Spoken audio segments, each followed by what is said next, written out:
Разговараме со Огнен Кајганич, спортскиот директор на Црвена звезда од Белград од Србија, учесник на турнирот овде во Прилеп. Добар ден и како се чувствувате овде во Прилеп? За саде, а и верувам да ќе буде све време наша боравка овде одлично. Како дојде до тоа да ја прифатите поканата да учествувате на овој турнир? Што беше пресудно? Па, позив. Ништо више. Заista kad god dobijemo poziv ekip bilo kakvog vrsta turnira u Makedoniji, uvek dolazimo sa velikim zadovoljstvom. Сега, самото име Црвена звезда доволно е овде која ќе слушнат луѓе знаат за што се работи, почнувајќи од фудбалскиот клуб, па кошаркарскиот, па ракометниот клуб и многу клубови во таа заедница спортското друштво. Да ни кажете сега моментално во каква ситуација е ракометниот клуб Црвена звезда?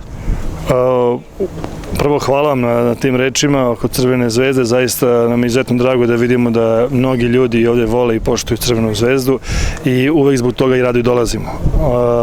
Trenutno Crvena zvezda je u situaciji da je podmladila ekipu, da radimo na tome da ekipa koja će za 2 godine pokazati svoje pravo lice, a ove i sledeće sezone će da bude veliki rad, tako da trenutno je ekipa podmlađena i spremna za veliki rad i napredak.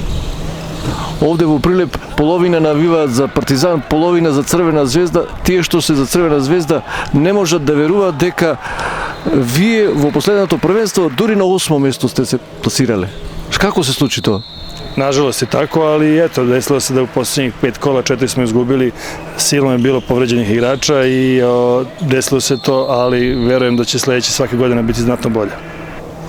Гледам дека имаше голем долг список на играчи што настапиле минатата сезона. Многу измени имало.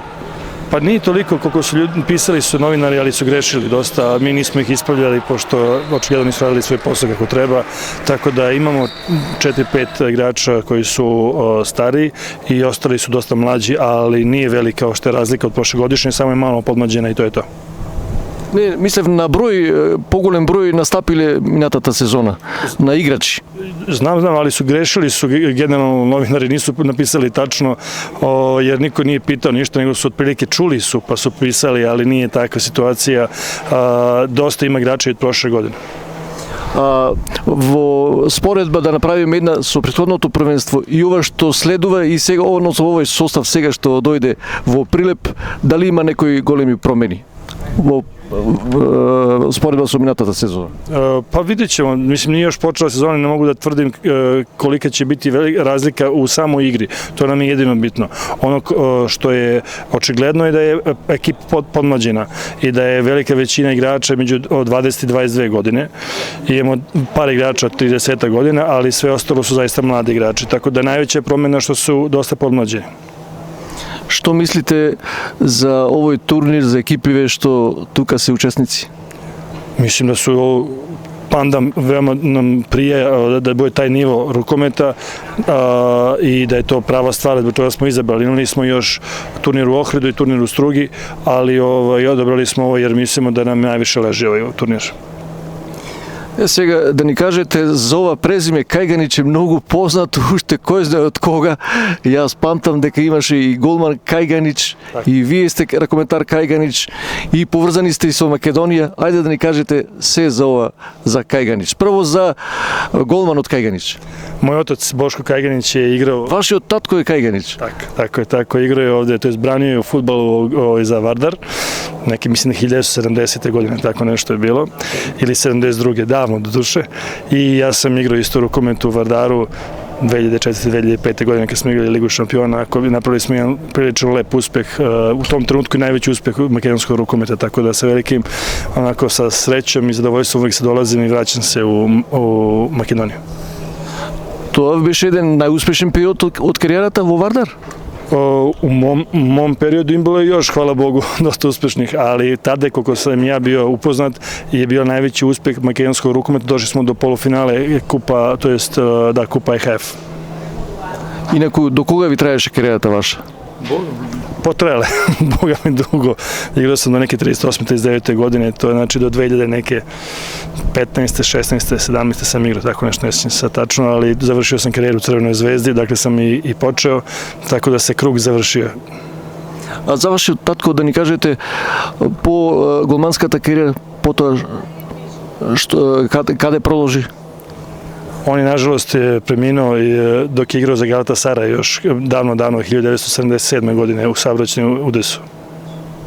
А беше многу познат тој голман со самото тоа што беше и во Црвена звезда, нели? Bio je kapitan Crvene zvezde i zaista igrao je u onoj reprezentaciji, to jest u selekciji sa Džajićem, Pižonom, Duletom Savićem. Jedna velika selekcija je bila u pitanju. И да ни кажете уште што очекувате од овие неколку дена тука во Прилеп на турнирот? Pa prvo očekujemo da nam bude prijetno i da uživamo sa svim ovdje učesnicima. Nadamo se naravno da ćemo pobediti što više možemo, ali nije to primat na tome. Najviše je i najbitnije da momci ispune očekivanja trenera, a šta bude, to nadamo se da pobedimo što više pa da igramo možda u finale u nedelju, pa eto u finalu šta bude. А нам многу ни значи тоа што дојдовте овде во Прилеп. Дали по прв пат идите вие во Прилеп овдека? Na ovom turniru, ja koliko znam, je prvi put. А вие како Огнен Кајганиш, дали во прв пат идите во Прилеп? Сигурно не ви е прв пат. Igrao sam kada sam bio u Vardaru, igrali smo ovdje utakmicu, tako da ovdje došao u drugoj sali, nije u ovoj sali, ali nadam se da ćemo u buduće možda da se pojavimo na nekom sljedećem turniru, da će bude jedna nova lepa sala kakvom ovaj grad i zaslužuje. Прилеп има две големи сали, само не се во функција. Nadamo se da će da biti. Вие вчера дојдовте во Прилеп како ракометен клуб Црвена звезда и како помина ова време до сега, дали негде прошетавте, што видовте во Прилеп? Šetali smo malo po gradu, u centru smo i smešteni, tako da smo ljudi iz organizacije su nam dosta pomogli, dosta su nam izašli u susret, a i mi imamo ovdje ljudi koje poznajemo i s kojima smo igrali, što trener Žikica Milosavljević, što je ja, tako da su svi zaista potrudili da nam bude lepo i ugodno. Што мислите за македонскиот ракомет?